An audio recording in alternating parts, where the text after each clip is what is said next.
My other creative avenue is writing short stories. No, I haven't published any.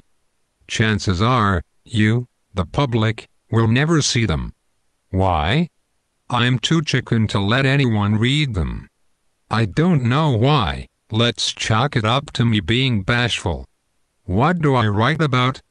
Horror. I love horror, ghosts, goblins, witches, and anything else that goes bump in the night. Perhaps one day I will be brave enough to release some of my stories so you can read them and hopefully enjoy my contribution to the world of bad fiction. Ha ha ha. Believe it or not, I do have a point to this. My point is I do have a very fulfilling life, one that I do get the most I can out of every single day. ALS is not necessarily a death sentence. I hope to show the world through my example that you can live with ALS and still get joy out of every day. To sum it up, I still have goals I want to accomplish. After my diagnosis, my dreams didn't die, they only got bigger. Okay, moving right along. When the disease strikes the mouth and throat, the patient loses the ability to eat and swallow safely. Eating becomes such a chore for the patient it starts to defeat the purpose. The patient will burn more calories than they are taking in.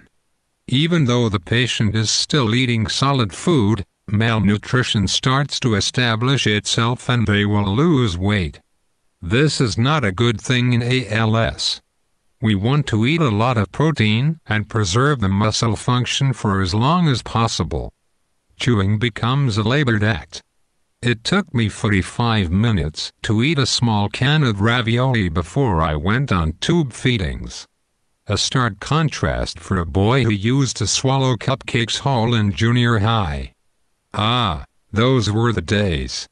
When you are losing your ability to swallow, two things start to happen.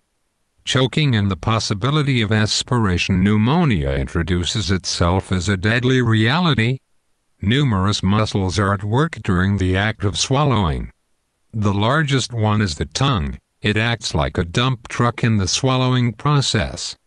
When the tongue atrophies, it can no longer dump food into the throat effectively.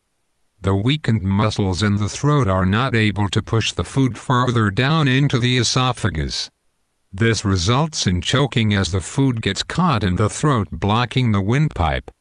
Furthermore, ALS affects the epiglottis. This is a little flap towards the top of your esophagus, which blocks food from entering the windpipe every time you swallow.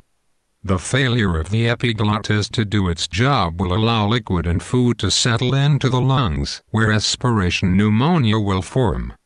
When this happens, it becomes necessary to get a feeding tube placed, that is if you want to live.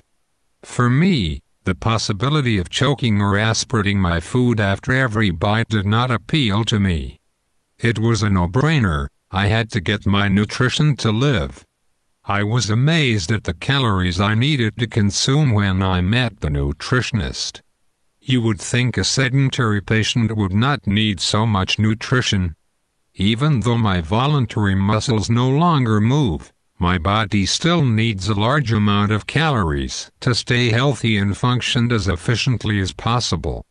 Since I can't eat solid food anymore, I would like to extend a special thanks to the countless number of chickens, cows, hogs, and turkeys who were sacrificed in order to feed me in my pre-ALS life.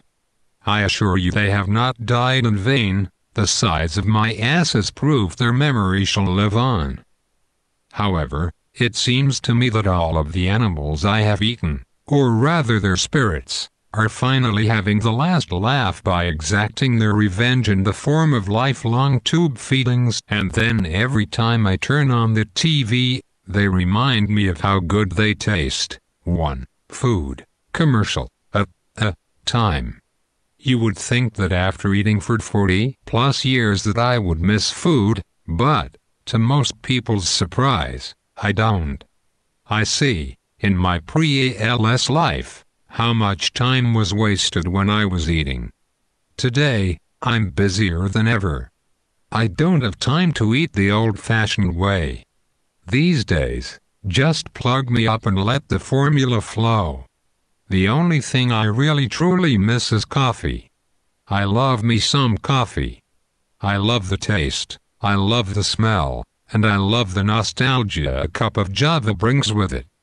I associate it most with my favorite place on earth, the Barnes & Noble bookstore. There is nothing like it. By the way, if I am cured tomorrow and my ability to eat is restored, I will be the first in line at Starbucks for a large coffee and a nice, plump blueberry scone. And for those of you who are really curious, I do like to get schnockered occasionally.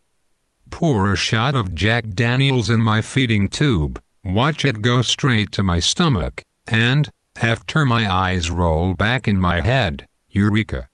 I'm riding a cool buzz. Because I am trached, air no longer moves through my nasal passages. As a result, I can no longer smell or taste. Believe me when I say this is a blessing. One of the main triggers for hunger is smell. Take this away, no trigger, no craving.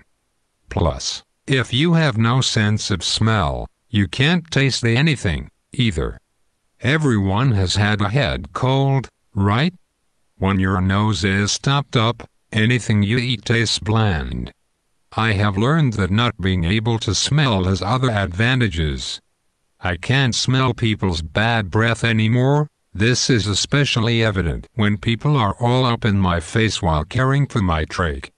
However, the biggest advantage yet is not being able to smell my brother-in-law's overpowering aftershave.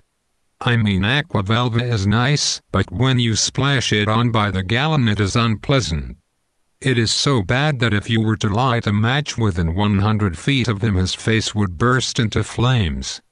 One disadvantage is I cannot smell the scent my trachsite gives off. Even when my throat and lungs are healthy, the smell is not pleasant. This is a problem for me because I have to rely on other people to tell me I am sick. And when you have 5 mothers who all have different opinions, I tend to feel a bit out of control. I would like to be able to smell the onset of infection and be able to agree with my mothers that, yes, it is time to visit the doctor. In most cases of ALS, respiratory failure is the culprit responsible for patient deaths.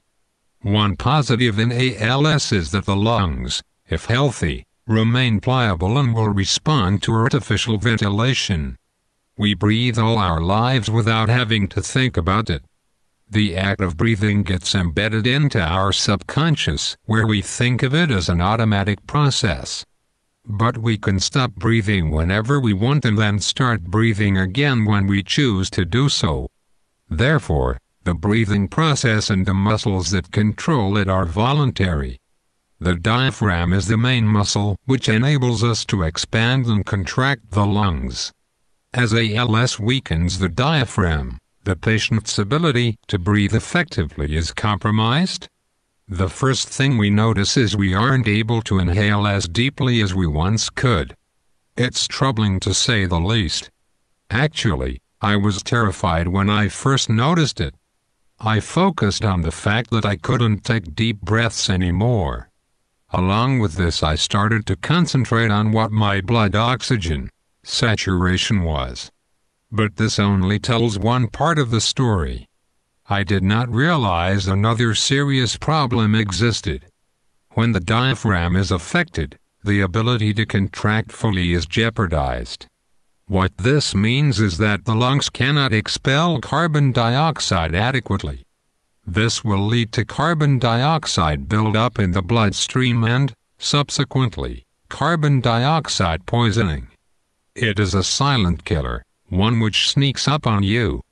I think this is a big problem because most patients just don't think about the expository process and what the significance is when it is broken.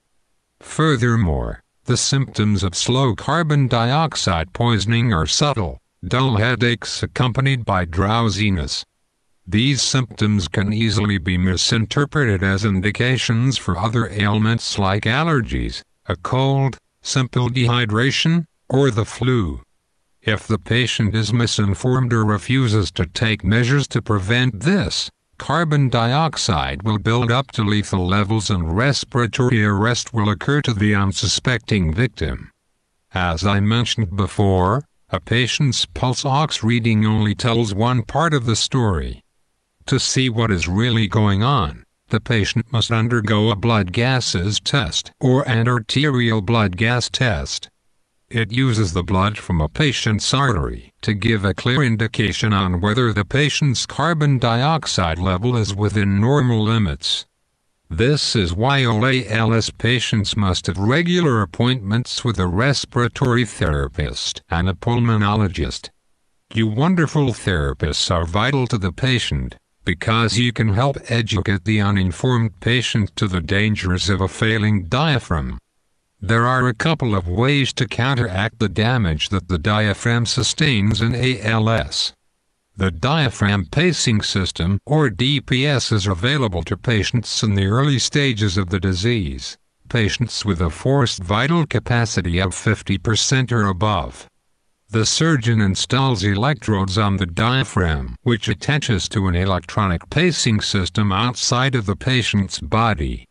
When turned on, the pacing unit will send electrical impulses to the diaphragm. These impulses will stimulate the muscle, thus telling it when to function. The idea is to ration the use of the diaphragm, therefore prolonging its life and, consequently, delaying ventilator dependence for the patient. This surgery is not performed in the state of Arkansas. I know of only person who has received this surgery. This person had it done a couple of years and is not ventilator dependent to this day. I know people who have had both positive and negative experiences with this device. The DPS surgery is still a relatively new process. No study exists which can speak of any benefits this surgery has for the ALS patient. This device will not halt the progression of the disease. As for me, I did not have the luxury of exploring this option.